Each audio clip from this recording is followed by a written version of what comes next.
ക്രിസ്തുവിനായി, പ്രവർത്തിച്ചാൽ ക്രിസ്തുവിനായി, മരിച്ചാൽ ക്രിസ്തുവിനായി.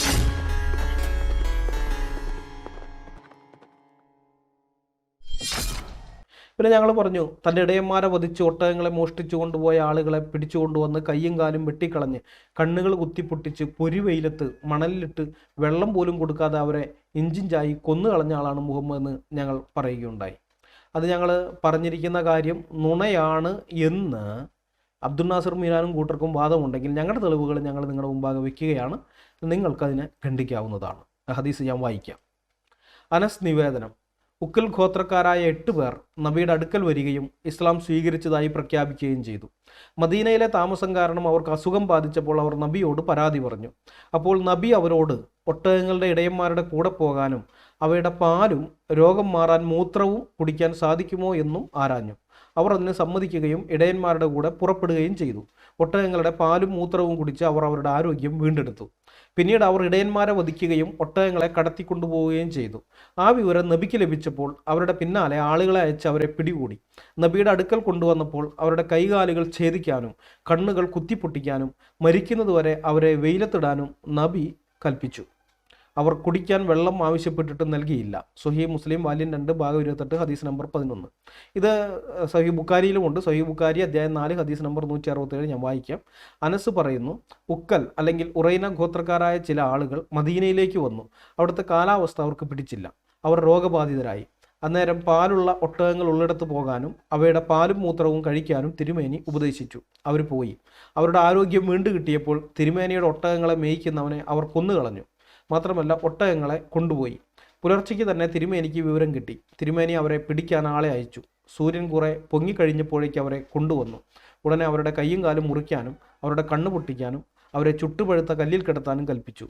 അവർ വെള്ളത്തിന് അപേക്ഷിച്ചു കൊണ്ടിരുന്നു, പക്ഷേ അവർക്ക് വെള്ളം നൽകിയില്ല. സ്വഹീഹ് ബുഖാരി അധ്യായം 4 ഹദീസ് നമ്പർ 167. കുറ്റം ചെയ്തവരെ ശിക്ഷിക്കണം, അത് നമ്മൾ വേണ്ടാതെന്നും പറയുന്നൊന്നുമില്ല. ആ വന്ന ആളുകൾ മുഹമ്മദിൻ്റെ ഈ ഒട്ടകങ്ങളെയൊക്കെ നോക്കുന്ന ഇടയനെ വധിക്കുകയും ഒട്ടകങ്ങളെ മോഷ്ടിച്ചുകൊണ്ട് പോവുകയും ചെയ്തു. അത് തെറ്റാണ്, അവർ ചെയ്തത് തെറ്റാണ്. അവർ ശിക്ഷായോഗ്യരാണ്, ശിക്ഷിക്കപ്പെടേണ്ടവരാണ്. അതിൽ നമുക്ക് എതിരഭിപ്രായമൊന്നുമില്ല. പക്ഷേ ശിക്ഷ എന്ന് പറയുന്നത് ഒരു മനുഷ്യൻ അവൻ്റെ മനസ്സിനകത്തുള്ള ഈ സാഡിസ്റ്റ് മനോഭാവത്തിനെ തൃപ്തിപ്പെടുത്താൻ വേണ്ടി നടത്തുന്നതാകരുത്. ഇവിടെ നമ്മൾ കാണുന്നത് അതാണ്. മുഹമ്മദ് ചെയ്തതായിട്ട് നമ്മൾ കാണുന്നത് അതാണ്.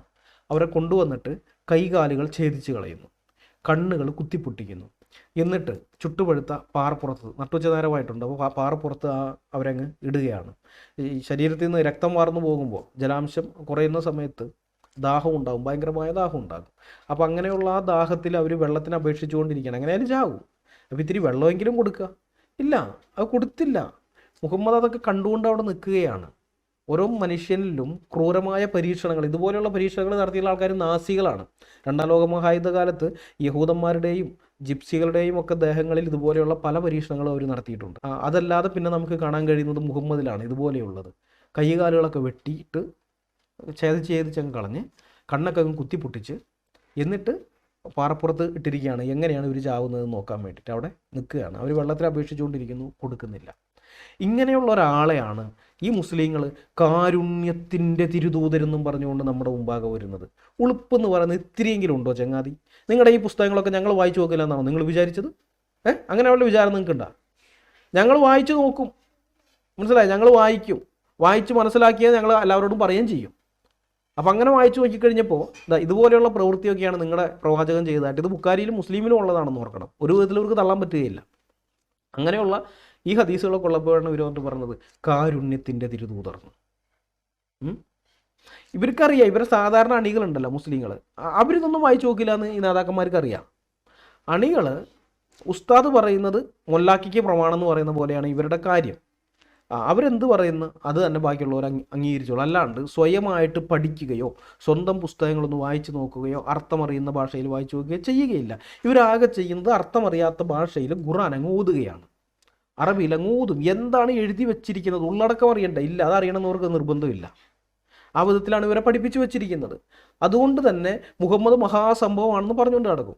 പക്ഷേ ചിന്താശേഷിയുള്ള മനുഷ്യർ ഇന്ന് മുസ്ലിം ലോകത്ത് അങ്ങനെയുള്ള ചെറുപ്പക്കാർ ധാരാളം പേരുണ്ടെന്നുള്ളതൊരു വലിയ ആശ്വാസമുള്ളൊരു കാര്യമാണ്.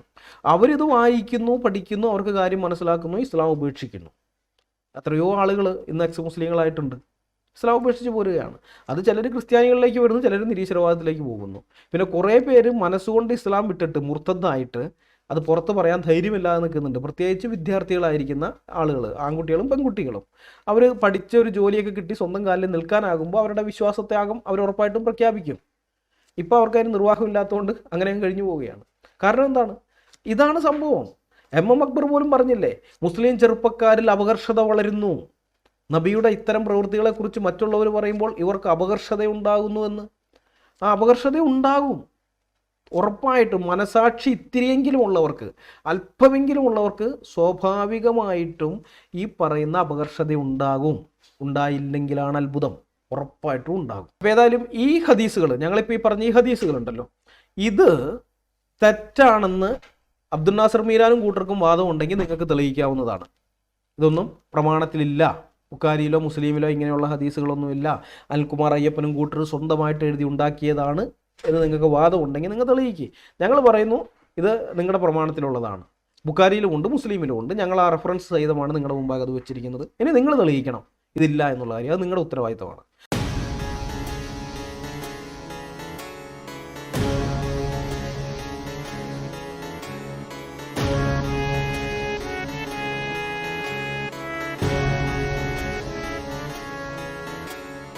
ജീവിച്ചാൽ ക്രിസ്തുവിനായി, പ്രവർത്തിച്ചാൽ ക്രിസ്തുവിനായി, മരിച്ചാൽ ക്രിസ്തുവിനായി.